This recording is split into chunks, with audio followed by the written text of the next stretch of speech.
इतवार की रात एक इंसिडेंट हुआ। इस इंसिडेंट ने पूरे आलम इस्लाम, इनफैक्ट पूरी दुनिया को हिला कर रख दिया।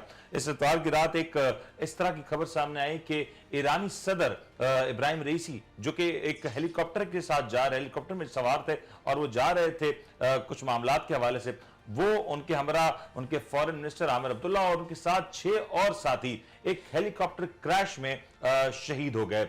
अब तक जो इतलात हैं इस हवाले से काफी ज्यादा मिली जुली हैं, कुछ फाइनली कंफर्मेशन नहीं हो पा रही कि आखिर ये हादसा हुआ तो किस तरह से हुआ और इस हादसे के पीछे क्या मामलात हैं।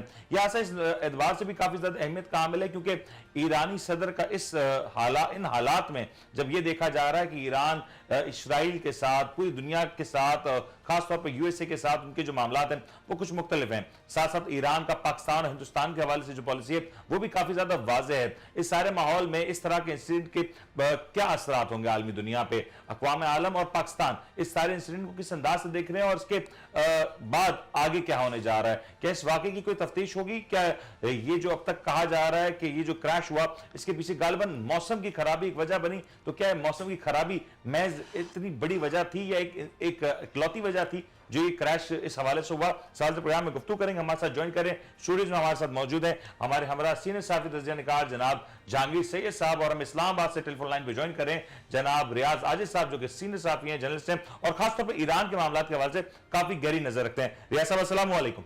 जी वालेकुम अस्सलाम मुनीर। रियाज साहब, ये जो एक इंसिडेंट हुआ है इतवार की रात गए, ये कितना अहमियत का हामिल है, कितनी बड़ी खबर है इस वक्त अक़वाम आलम के लिए और खासतौर पर मुस्लिम उम्मा के लिए? खबर तो यकीनन बहुत बड़ी है और ये बहुत बड़ा इंसिडेंट है और ईरान के लिए भी बहुत बड़ा ये नुकसान है, बहुत बड़ा नुकसान है। उनका एक ऐसा शख्स था ये उनका सदर जो इनकलाब ईरान के वक्त से और आज तक हुकूमती हल्कों में कहीं ना कहीं उनकी कोई नुमाइंदगी थी, अपनी मौजूदगी थी। यानी जब इनकलाब ईरान आया उस वक्त इनकी उम्र तकरीबन 20 साल थी। सही। और उस उम्र में भी ये अदलिया में कोई अपनी जिम्मेदारियां अदा कर रहे थे। ईरान की अदलिया में, ईरान के एक सूबे की अदलिया में जिम्मेदारियां अदा कर रहे थे। उसके बाद इन्होंने प्रेसिडेंट का इलेक्शन लड़ा। पहली दफा जब प्रेसिडेंट का इलेक्शन लड़ा इन्होंने तो उसमें इनको नाकामी हुई, लेकिन जब दूसरी दफा इन्होंने प्रेसिडेंट का इलेक्शन लड़ा तो इनको कामयाबी हुई। और फिर तीसरी दफा जब इलेक्शन लड़ा तो फिर ये कामयाब हुए। सही। और अब दोबारा ये इलेक्शन में सदर के कैंडिडेट थे जो नेक्स्ट इलेक्शन होने वाले हैं ईरान में। बट रियाज साहब, एक कॉन्स्पिरेसी थ्योरी है, ये कॉन्स्पिरेसी थ्योरी है, ये यकीनी तौर पे जो इब्राहिम रईसी साहब की जो शख्सियत है वो तो अपनी जगह पे बहुत ज्यादा पावरफुल और बहुत ज्यादा मुनफरिद रही, और खासतौर पे उनका जो किरदार इस वक्त जो हम देख रहे हैं फलस्तीन के हवाले से उसके ऊपर हम बात करेंगे। लेकिन ये जो इंसिडेंट हुआ काफी ज्यादा इस हवाले से पहले क्लैरिटी नहीं थी और आमतौर पर हम देखते हैं कि इस तरह के जो वाकयात होते हैं हेलीकॉप्टर क्रैश के मामला, इट टेक्स टाइम, लेकिन व्हाट अ कोइंसिडेंस के 3 हेलीकॉप्टर होते हैं और सारी जो अहम तरीन शख्सियात होती हैं वो एक ही हेलीकॉप्टर में सवार होती हैं और वही हेलीकॉप्टर जो जिसके लिए दीगर 2 हेलीकॉप्टर एज अ प्रोटोकॉल काम कर रहे होते हैं वही हेलीकॉप्टर क्रैश हो जाता है। अच्छा, ये इसमें बड़ी इंपॉर्टेंट बात आपने की है कि 3 हेलीकॉप्टर में से एक वही क्रैश क्यों हुआ कि जो प्रेसिडेंट को लेके जा रहा था या आम तरीन शख्सियात को ले जा रहा था, वजीर खारजा को ले जा रहा था। तो ये बड़ी अहम बात है इस हवाले से। इसमें जो ईरानियन मीडिया है वो बहुत मोहतात है जी। उनकी तरफ से जो रियासत की तरफ से जो स्टेटमेंट आ रहा है ईरानियन रियासत की तरफ से, वो ऐसा मुबहम है कि आप उससे ये अंदाजा नहीं कर सकते कि ये हादसा था, और ये भी अंदाजा नहीं कर सकते कि वो ये कह रहे हैं कि ये टेररिज्म है। तो ये वो बड़ी एहतियात से काम ले रहे हैं। अगरचे वो इन्वेस्टिगेशन कर रहे हैं, वो सारी चीजें कर रहे हैं, वो लेके आएंगे कोई ना कोई जो हकीकत है उसको सामने लेके आएंगे और उस हवाले से वो अपना रद्दमल भी देंगे, लेकिन फिलहाल वो बहुत मोहतात हैं। अब देखिए, मैं आपसे कुछ अर्ज करना चाहता हूँ इसी हवाले से। जी। 2 बातें की जा रही हैं। एक तो मौसम की खराबी का इसमें एक अंसर दिखाया जा रहा है कि मौसम खराब था, धुंध थी और ये, तो उस हवाले से मेरी इंफॉर्मेशन ये है कि मौसम उस वक्त भी ऐसा ही था जब वो अजरबैजान गए थे तेहरान से, और वहां से जब वापस आ रहे थे उस वक्त भी वही मौसम था, कमोबेश थोड़ा सा तब्दीली के साथ वही मौसम था। अच्छा, फिर दूसरी बात ये कि 3 हेलीकॉप्टर 3 में से एक को हादसा हुआ, बाकी जो उनको मौसम के असरात ने मुतासिर नहीं किया। जी तो इसका मतलब है कि मामला कोई कहीं और जा रहा है, कहीं डांडे मिल रहे हैं। सही। अच्छा, इसमें देखिए एक जदीद टेक्नोलॉजी का दौर है और इसमें लेजर रेज और अल्ट्रा वायलेट रेज, इससे भी काम लिया जाता है, सैटेलाइट से भी काम लिया जाता है। जी और ये भी एक तयशुदा अमर है कि इतनी एडवांसमेंट हो गई है टेक्नोलॉजी में कि आप एक उड़ते हुए तैयारे का इंजन लेजर रेज से या अल्ट्रा वायलेट रेज से या दीगर किसी जरिए से उसको ब्लॉक कर सकते हैं इंजन को, चाहे वो हेलीकॉप्टर हो चाहे वो तैयारा हो। तो वो आप उसके जब इंजन को ब्लॉक कर देंगे और किसी ऐसी जगह पे ब्लॉक करेंगे कि जहाँ अतराफ में कहीं उसको लैंडिंग की कोई जगह नहीं हो, तो वो यकीनन क्रैश ही होगा ना। अतराफ में पहाड़ है तो वो पहाड़ से कहीं जाके टकराएगा तो वो बच तो नहीं सकता। लेकिन यार साहब, आप ये बखूबी जानते हैं कि जब इस तरह की हैवी वेट शख्सियात होती हैं, की प्रोफाइल होते हैं, उनके जो तैयारे होते हैं वो आवाम वाले नहीं होते, वो टेक्नोलॉजी से वो भी लैस होते हैं। और उनके साथ जो दो दीगर हेलीकॉप्टर चल रहे थे, शायद वो भी लोकेट नहीं कर सके कि आखिर हुआ क्या। दैट इज द रीजन कि उनके जो हेलीकॉप्टर क्रैश साइट को लोकेट करने में इतना वक्त लगा। अदरवाइज अगर ये जो 3 हेलीकॉप्टर साथ चल रहे थे, इतना वक्त लगना ही नहीं चाहिए था। मुख्तलिफ मीडिया पे इस तरह की बातें आ रही हैं। और दूसरी बात ये कि अगर ये मिसाइल अटैक होता तो जो तैयारा था या जो हेलीकॉप्टर था वो पारा पारा हो जाता। सही, ठीक है ना, लेकिन ऐसा नहीं हुआ। सिर्फ उसके अंदर बैठी हुई शख्सियात झुलस गई और इस हद तक झुलस गई कि वो काबिल शनाख्त नहीं है उनके चेहरे। तो अब इसका मतलब यह है कि वो तैयारा किसी चीज से टकराने के बाद वो क्रैश हुआ और उसमें आग लगी है। उसके बाद उस पर मैं रियासत इस पे जहांगीर साहब को ऐड करना चाहूंगा। मैं आपकी तरफ आता हूँ, रियासत मैं आपकी तरफ आता हूँ, जहांगीर साहब को मैं ऐड। तो इसका मतलब यह है कि लेजर रेज या कोई और अल्ट्रा वायलेट रेज से जो जदीद टेक्नोलॉजी है, मुमकिन है कि उस टेक्नोलॉजी का दफा ईरान के उन हेलीकॉप्टर के बाद ना हो। सही, तो वो that is one of the conspiracy theory. Israel आ सकता है, that is one of the conspiracy theories के ऊपर बात हो रही है। रियासत में आपकी तरफ आता हूं, मुझे जहांगीर साहब को इस पे ऐड करना है। जहांगीर साहब, ये जो इतना बड़ा इंसिडेंट हुआ, यकीनी तौर पे इस वक्त तमाम उम्मत मुस्लिमा दुख में है और एक बड़ा इंसिडेंट हुआ, और खासतौर पर हमारे लिए इससे भी क्योंकि ईरान हमारे नेबर में है। क्या मामला आप देख रहे हैं? क्योंकि जिस तरफ रियाज आजिज साहब इशारा दे रहे हैं, कहीं ना कहीं ये सोशल मीडिया पे भी बात हो रही है, मुख्तलिफ सहाफती हलकों में भी सवाल से बात हो रही है।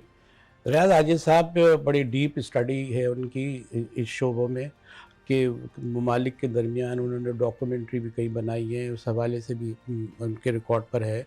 और उन्होंने बड़ा पिक्चर किया कि ये जो चीज़ें हैं उनकी हैसियत क्या, उनका मर्तबा क्या था, इनकलाब में उन्होंने क्या किरदार अदा किया। उसके बाद जो है वो सदर बने और सदर भी 2 दफ़ा बने, और अभी भी जो है लगता है कि जो सुप्रीम काउंसिल है जो इसके हेड भी हो सकते हैं, सुप्रीम कमांडर, तो उसके हो सकते हैं। लेकिन यहाँ ये है कि एक बात ही जो कही जा रही है जिसमें एहतियात का तकाजा कुछ ये है कि देखें, जो ईरान जब तक एहतियाती, उसकी हुकूमत एहतियाती ही सही जब एहतियात बरत रही है, तो कहीं उससे कहीं ऐसा तो नहीं है कि अगर हम जल्दी में कुछ कंस्पेरेसी थ्योरीज की जिक्र करते हैं तो उसके असरात मरतब हो, कहीं नुकसान हो। खित्ते का नुकसान भी है, हमारा भी नुकसान है। अगर कहीं अलाव जलेगा तो हम भी जलेंगे क्योंकि हम पड़ोसी है, बिल्कुल सही, हमारी अहमियत भी है।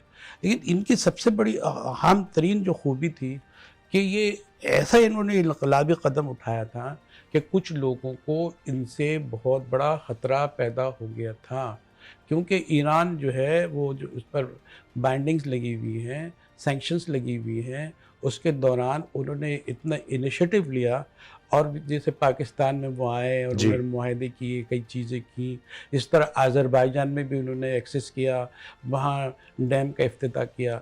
और आप ये देखें जो मुतनाज़ ताल्लुकात का था कि सऊदी अरब के वो जो बहुत दूर नज़र आते थे और वो एक अल्लाह सा नज़र आता है, कभी भड़क सकता था, उसको भी जो है वो कम करने के लिए कुर्बत very active. That is the reason ये जो सारी बातें हो रही है क्योंकि वो काफी एक्टिव रहे हैं। देखना ही चाहिए कि इसका खतरा किसको जा रहा है, कि इसका खदशात जो डर किसको जा रहा है, इसका नुकसान किसको जो होता है अगर ये सारे ताल्लुकात बन रहे हैं और एक रीजन मजबूत हो रहा है।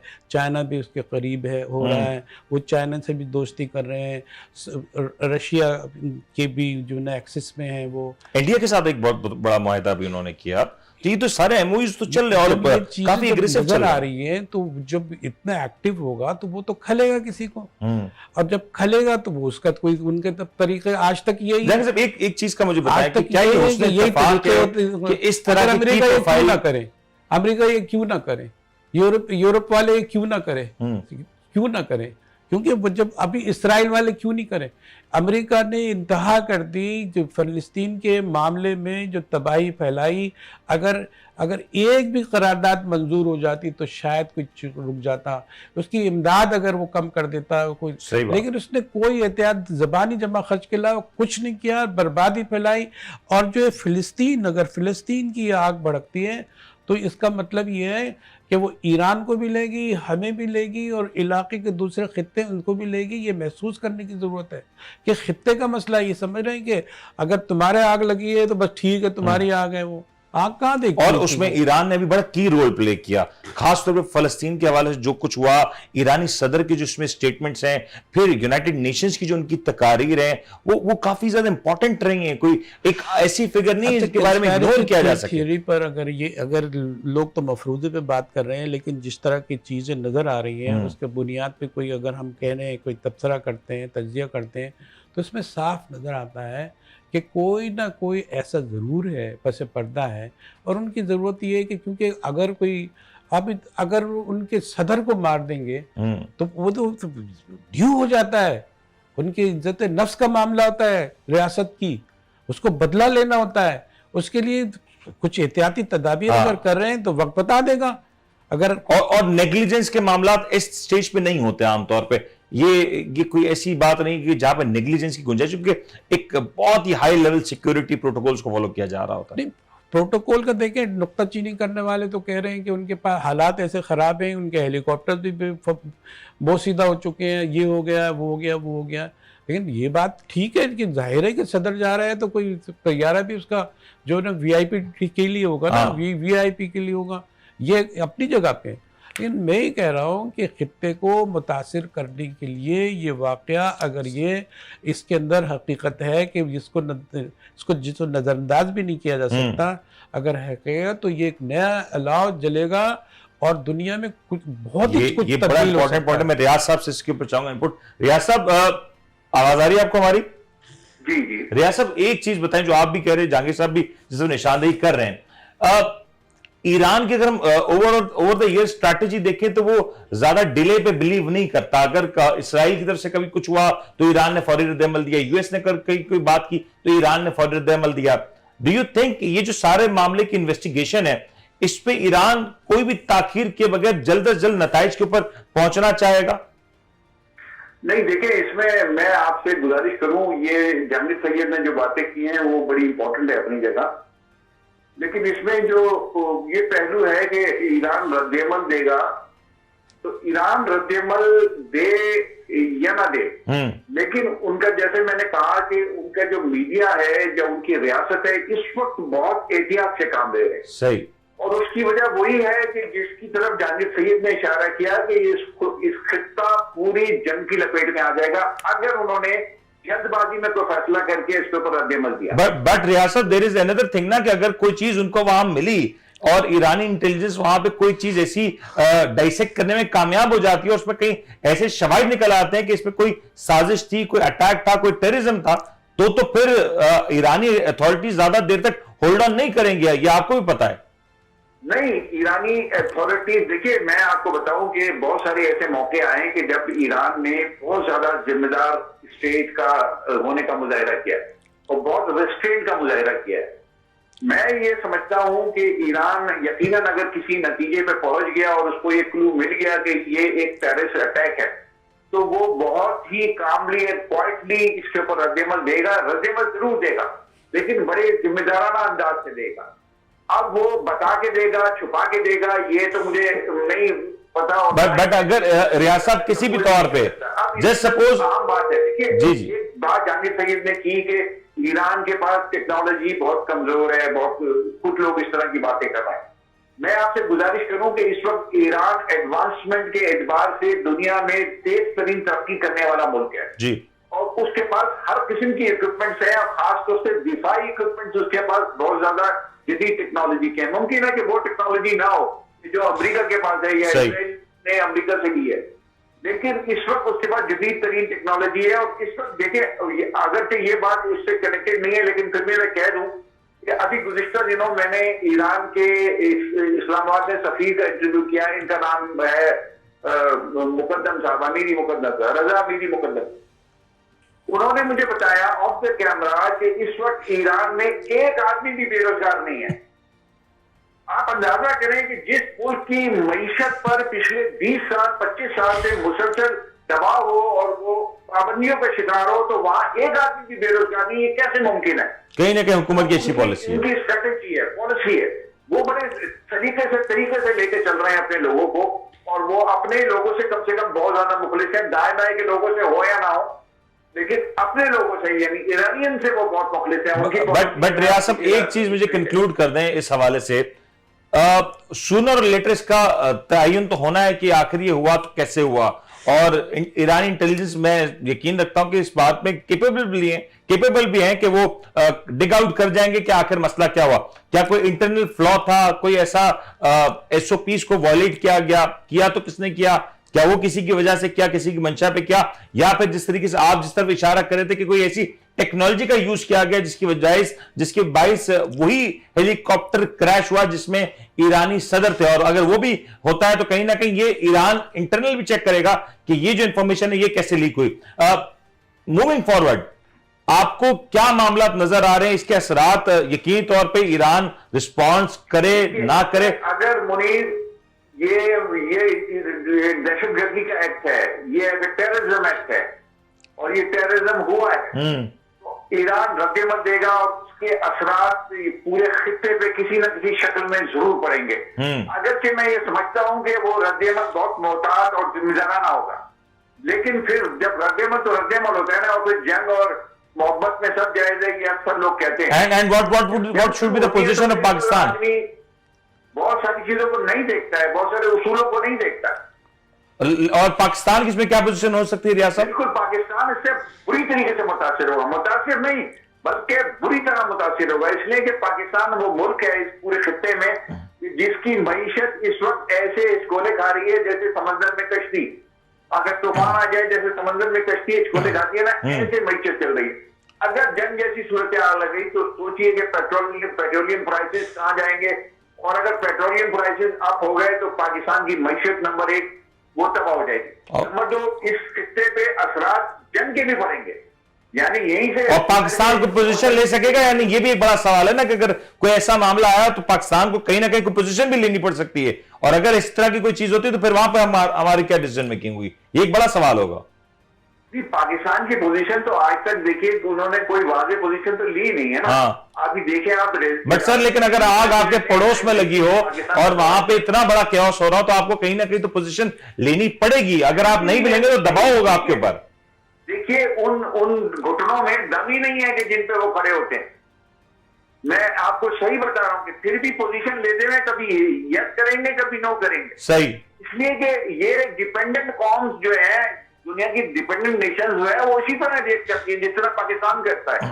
हम टोटली डिपेंडेंट हैं, कभी आधा हम यूरोप पे, अमेरिका पे, चाइना पे और ईरान पे भी डिपेंडेंट है। हम तो ऐसी डिपेंडेंट कंट्री है कि हम किसी एक पोजीशन पे नहीं आ सकते। हाँ, बहन रहेंगे जैसा कि हम माजी में भी रहे। सही, जहांगीर साहब आप ऐड करना चाह रहे थे इस पे? नहीं, मैं ये कह रहा हूँ जिस गिवन सिचुएशन है उसके अंदर तो ये रियाज आजिज ने कहा कि तबाही है क्योंकि हम पड़ोस में भी हैं और हमारी हालत भी ऐसी है। अब फ़कीरों का क्या मतलब ये है कि जिस हम है तो ये सबसे ज़्यादा शायद जो भी उसको ख़तरा वहाँ हो सकता है, उन नुकसान, वो तो शायद उनके मसल्स में आदत पड़ी हुई है, लेकिन हमारे मसल्स जो है वो कमज़ोर हैं। हमें अपनी स्ट्रेटजी, हम आराम पसंद हो चुके हैं। हाँ, नहीं ये नहीं, हम ये कह रहे हैं कि हमें स्ट्रेटजी बनानी चाहिए जिस खित्ते में हम रहते हैं। हम दूर दराज से करते हैं। अगर चाइना हमारा कंट्री है तो वो हमारा दोस्त भी है और हमारा हमसाया भी है। उसकी अहमियत अपनी जगह पे है। ईरान अगर हमसाया है और उसके हालात से हम मुतासिर हो सकते हैं, तो हमें ये सोचना चाहिए कि हम उस पर कैसे हम कुछ रोक सकें हालात को, और उनको तबाही के लिए हम किस तरह वो करें, आसानी दें, और अपने लिए हम ऐसा नहीं। और जो है भारत की देखिए स्ट्रेटेजी देखें, कितने कॉन्फिडेंटली वो करता है सर वो कि माशी तौर पे भारत की हम लोग तो करीब जितने हैं उतना वो नहीं है, लेकिन भारत की सबसे ज़्यादा जो है अमेरिका की मौजूदगी के बावजूद और सबसे फ़ायदा उठा रहा है, और वो ईरान के करीब होने की भी पूरी कोशिश करता है, और ईरान भी उन्होंने अच्छा रिस्पॉन्स दिया है। तो कहीं जब कॉन्फिडेंस आता है, जब इंसान की अपनी गैरत नफ्स का कोई मसला नहीं होता, इज़्ज़त नफ्स की जब चैलेंज हो रही होती है, तो ये ख़तरात तो होते हैं, और ये सोचना चाहिए। आप पाकिस्तानी हो क्या, उसकी क़यादत को भी सोचना चाहिए। ये बैन इसलिए रहेंगे कि हमारा काम ही बैन का करने का है, और इससे ज़्यादा हम क्या कर सकते हैं, ये सवाल तो है। एक आखिरी सवाल मैं आपसे करूं, मैं चाहूंगा इसका आप जवाब दे दें। इस जो पाकिस्तान की इंटरनल पॉलिटिक्स है वो भी हम देख रहे हैं कि इसी तरह की है। एक लिमिट्स जो हम कहते थे माजी में, शायद वो भी एक नई बनती नजर आ रही है पाकिस्तान में। इस वक्त ये जरूरी है कि इस तरह के मामला को भी रिजॉल्व किया जाए, कंसिडरिंग कि शायद आगे चल के बहुत कुछ हो रहा है। लेकिन एक बात ये है कि हम जो उम्मत मुस्लिमा की बात करते हैं और यहाँ का कहते हैं कि हम फ़लस्तीन को बर्बाद कर देंगे, तबाह कर देंगे, क्या वो जो है तकरीरों से तबाह कर सकते हैं? ये क्या ये वहाँ पहुँच सकते हैं, पैदल जा सकते हैं वहाँ? वो किस तरह की सारे बातें बनाते हैं। फ़लस्तीन में सबसे ज़्यादा जो लोगों ने अतिया दिया वो अवाम ने दिया है, हुकूमत ने क्या किया? बातें बनाई हैं, सही क्या किया है? और ये साथ इधर भी उधर भी कोई स्ट्रेटेजी रखते हैं। फलस्तीन कॉज को भी नुकसान पहुंचेगा आज के बाद, इस मामले के बाद। देखिए एक बात ये है कि जिस वक्त फ़लस्तीन को ज़रूरत है उस वक्त ये है कि इज्तिमाई तौर पर उसकी मदद की जाती है। अब जो इंसान हमारे ममालिक में खतरात पैदा हो गए हैं, तो कहीं ना कहीं तो हम डाइवर्ट होंगे ना। तो एक जो बिल्कुल बुनियादी चीज़ है उससे हम कहीं ना कहीं हम फिर रहे हैं, हम वहाँ पे वो नहीं रहे, वो बहुत ज़रूरी है। अब आप ये देखें, ये सारी चीज़ों में कितने ममालिक ने ये कह दिया है कि ऐसा होता है तो करें। ये आपस में एक दूसरे से ही कह रहे होंगे कि कोई संभल के बात करना, कोई कुछ नहीं करना, कोई ऐसा नुकसान हो जाएगा। नुकसान से डरते रहो। डिफेंसिव पोजीशंस हैं जो ममालिक ने ले लिया। सब लास्ट कमेंट प्लीज मुझे बता दें, इस सारी सूरत हाल के बाद फलस्तीन कॉज कितना बड़ा उसको नुकसान पहुंचेगा, क्योंकि Iran has been great advocate of human rights of फलस्तीन, और उम्मत मुस्लिमा के हवाले से जो ईरान ने आवाज उठाई। और साथ साथ ये बताएं जो पाकिस्तान की इंटरनल पॉलिटिक्स है, डू यू सी कि इस वक्त इतना कुछ हो रहा है खत्ते में कि हमें कहीं ना कहीं अपने इंटरनल मामला को अब स्टॉप करना होगा, कहना होगा बस हो गया, आगे चलना होगा इस सारे मामला से? देखिए फलस्तीन का मामला तो फिर पीछे रह जाएगा ना अगर जंग शुरू हो गई तो। जी, अगर ये साबित हो गया कि ये टेररिज्म का एक्ट है और उनके प्रेसिडेंट को टेररिज्म के जरिए मारा गया है, तो फिर मैंने अभी आपसे कहा कि फिर जंग और मोहब्बत में सब जाएगा, फिर सब जाए तो जाएगा। फिर तो बराह रास्त ईरान जंग में कूद जाएगा ना, और इजराइल पर बराह रास्त हमले होंगे। फिर जो पूरा खित्ता है ये मिडल ईस्ट का खास तौर से, और हमारा भी मुल्क और पीछे इंडिया भी और ये सारे अफगानिस्तान भी है, सब मुतासिर होंगे। और लेकिन हम तो अपने मामला में उलझे हैं रियाज साहब, हमारे तो इंटरनल पॉलिटिक्स कंट्रोल नहीं हो रही हमसे। हाँ बिल्कुल, हमसे तो अपनी पॉलिटिक्स कंट्रोल नहीं हो रही। हम कैसे निकलेंगे इस सब से?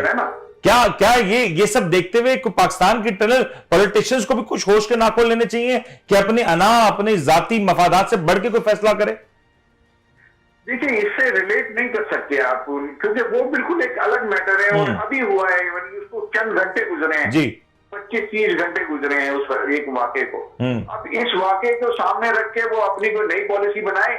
हाँ, जंगी हालात एकदम से हो जाए, ईरान हमला कर दे इसराइल पे, तो और फिर जंग का ऐलान हो जाए, तो फिर तो यकीनन कोई पोजीशन थोड़ी बहुत जो है वो बन जाएगी सियासतदानों में इस हद तक कि भाई एक जगह तो बैठ जाओ कम से कम। बिल्कुल ठीक। लेकिन फिलहाल अभी तो एक दूसरे के गिरबान ही कोई पकड़े रहे हैं और पकड़े रहेंगे, इसलिए ये बाय डिफॉल्ट है, बाय पॉलिसी है ये। सही, ऐसा नहीं है कि ये आप समझ रहे हैं कि इन्होंने सुबह उठ के सोचा कि यार हमें एक दूसरे का गिरबान पकड़ना। It's not that simple when it comes to Pakistan. नहीं पकड़ना है हर रोज अपने एक दूसरे का गिरबान। ये अनफॉर्चुनेट है। बहुत बहुत शुक्रिया रियाज साहब, मुश्किल हो जाएगा। बहुत बहुत शुक्रिया रियाज साहब, थैंक यू सो मच, आपने वक्त दिया।